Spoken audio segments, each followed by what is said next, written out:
May nakuha tayong isang manok na may sipon yata to. Ayan sa mata. Pati yung hospital natin.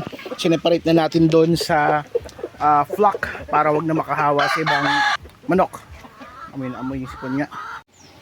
Ayan, kita niyo naman mga parts na namamaga yung kanyang mata at mayroong naglumalabas na luha or pagluluha yung mata ng manok natin. Kuha tayo ng isa.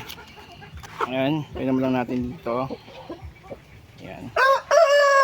Tapos, di na natin siya papainumin ng tubig within 3 days. Tingnan natin yung ano yung development.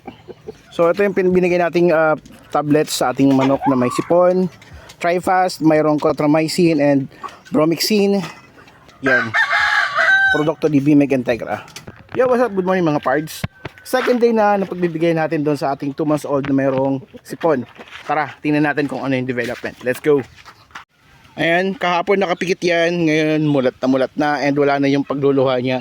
Although may namamaga pa rin, pero napakasolid talaga yung epekto ni Trifast. Proven and effective mga parts. Napakabilis ng resulta. So, kuha tayo ng isa.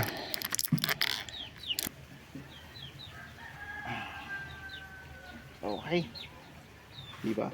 Prevention is 3 days and treatment para sa mga sipon 5 to 7 days.